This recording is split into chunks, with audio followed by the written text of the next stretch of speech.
गई हुई थी। तो मैंने जब उनको प्रोडक्ट देना स्टार्ट किया तो उन्होंने बोला कि बहुत सारे जगह हम लोगों ने दिखा दिया है मैडम, हम तो निराश है, अब हम मेडिसिन लेना नहीं चाहते।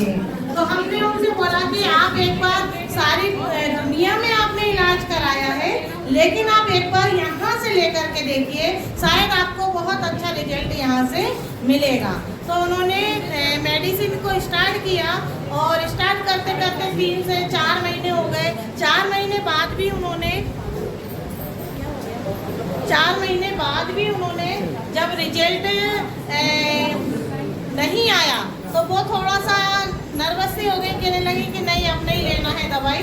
तो हमने उनको फिर 1 महीने पुनः फिर से उनको दवाई दी और दवाई देने के बाद जब उनको मतलब ले नहीं रही थी, जबरदस्ती उनको दवाई दे करके छोड़ दिया।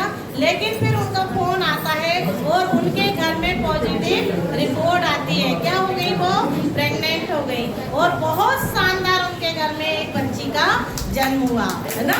इसी के साथ में एक हमारे जो रहती है सालकटपुर के पास में, वहाँ का रिजल्ट है। तो हम एक 6 साल हो गए वो मैरिज का उनका, है ना। उनको भी बच्चे नहीं हो रहे थे। तो फिर हमने उनको दवाई देना स्टार्ट किया और स्टार्ट करते करते हम उनको जैसे कोरोना आ गया था ना बीच में सर, तो कोरोना आ गया था तो हम उनको दवाई देना बंद कर दिया, क्योंकि हमारे पास में आने जाने का सब कुछ वो नहीं हो पाया। तो हमने उनको दवाई देना बंद कर दिया और वो गाँव चली गई। इसके बाद कहाँ चली गई? वो कोरोना में गांव चली गई।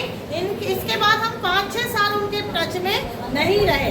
एक दिन क्या हुआ कि अभी सावित्री मैडम मेरे साथ में है, तो सावित्री मैडम उनके घर हम लोग रह भी गए, तो उनका घर ऐसा पतली सी छेड़ी में था।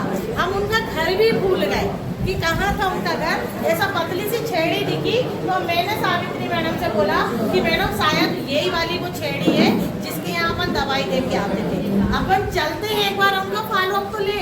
अभी तो 5-6 साल हो गए, टच में ही नहीं है वो। जब 5-6 साल बाद जब हम उनके घर पहुँचे तो आपको यकीन नहीं होगा, उन्होंने मुझे देख करके एकदम से चौंक गई, है ना। वो क्या बोलने लगी कि अरे मैडम आपको इतने साल बाद हमारी याद आ रही है। तो मैंने कहा हाँ हमको याद तो आई ना, आपका नंबर भी मिस हो गया था हमारे हाथों से, तो आप मिल नहीं पाए, आप लोग वो नहीं हो पाए। फिर हमने थोड़ी देर बैठे, उन्होंने पानी आनी पिलाया, चाय पिलाई। इसके बाद एक छोटा सा बच्ची उनके आंगन में खेल रही थी। हमारा ध्यान वहाँ गया कि ये बच्चा किसका है, बड़ा उपद्रवी है। तो उन्होंने बोला कि मैडम ये आपका इमरिज का ही कमाल है, जो ये हमारे घर में ये संतान खेल रही है ना। तो उन्होंने जब बोला तो हमारे पूरे कांप गई। हमने कहा कि देखो कि हमने इनको दवाई देके भूल गए थे, आज इनकी यहाँ संतान खेल रही है। तो बहुत शानदार रिजल्ट है, धनवंतरी के हर एक प्रोडक्ट का रिजल्ट है और हर एक प्रोजेक्ट रिजल्ट देता है, चाहे वो खेती का हो, चाहे वो हमारी वुमेन्स प्रोडक्ट का भी हो। क्या प्रोडक्ट क्या था और प्रोटीन डब्लू दिया था, और भैया के लिए हमने शुरू में दोनों को ही बड़ा डिटॉक्सी दिया था, जिसमें दोनों को खाना है, एक ही डब्बा खा के वो खत्म कर देना है, और इसके बाद डिटॉक्सी नहीं दी। और इसके बाद प्रोटीन डब्लू, कैलरीज और फाइटोगिरा कैप्सूल, है ना ये। और दोनों को हमने कैल्शियम भी दोनों को ही दिया, कैलरीज दोनों को दिया, फाइटोगिरा हस्बैंड के लिए और वाइफ के लिए प्रोटीन डब्लू और कैलरीज। इमरिज नहीं दिया, इमरिज ऑलरेडी जो हमारा प्रोटीन डब्लू है उसके अंदर डला हुआ है ना। Thank you.